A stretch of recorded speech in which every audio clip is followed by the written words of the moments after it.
Now we're video. Okay. We're back on now. It is very humid right now. The silk is not behaving as nicely as I'd like.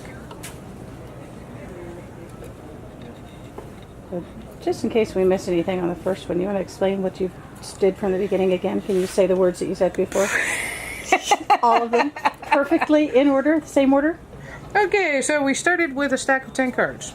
We put one thread through each hole, and then we tied the end together so that we could treat it as one thread instead of 4. We're starting from 4 cones down there. Starting from 4 cones.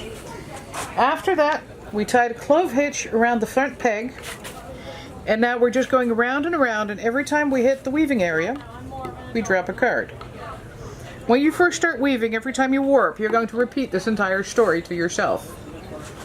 And then you're going to repeat it again when you're demonstrating, and then eventually when you're teaching, and then you'll start dreaming about it.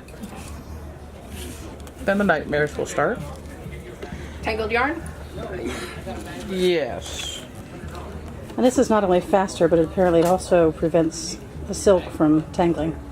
It prevents the silk from tangling, it's nice and fast, and you don't have to do the cards individually, because if you think about it, when you do the cards individually, usually every card between the knotting and the cutting and the stretching will take 2-3 minutes. Now there's 20 cards. 2-3 minutes times 20 cards is an hour. When I'm going at full pace, I can have 20 cards warped in 15 minutes. But when I'm going at full pace, I'm talking in my head and not out loud, because people might hear me. Okay, 2 cards left. Wow. I'm gonna step over and grab that book really quick. Okay. Can I read the loom sitting here? Sure.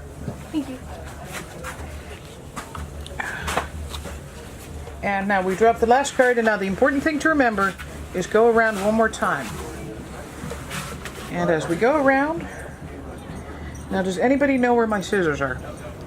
Oh, yes, oh bugger, they're on the far side of the loom over there. Or my husband's, bless his heart, scissors. Okay. Thank you. Thank you.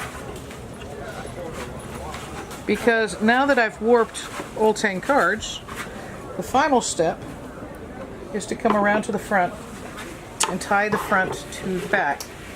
And I believe one thing you pointed out that isn't mentioned is that the tensioner is set almost all the way to the back, but not quite. Right, so that you have a little bit more room to tighten it later. Yes. So I'm going to wrap it around 2 or 3 times.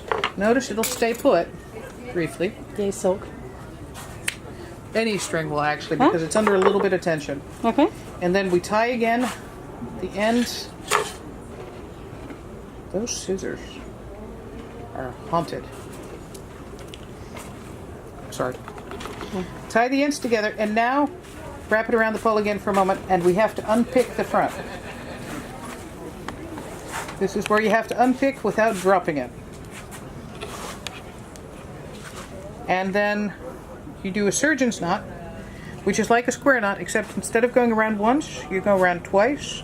And the advantage of that is that when you pull it tight, it'll stay put for a while, even if there's no finger there. It will eventually loosen, but you've got time to finish, the square knot.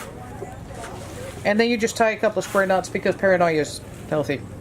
You really don't want this to come undone while you're weaving. Right. And now we're going to take a brief break. 2 colors here, gold and brown, or copper. Copper and gold, yes. Pretty. And then take a moment to make all the cards sit nicely together. And that's 10 cards warped, and now we just have to do it again. Oh, okay, so that's half of the process. There we Yes. go. The second half is just like the first half, so. Great. And it's John's You have turn. customers. Yes. Thank you. Going up.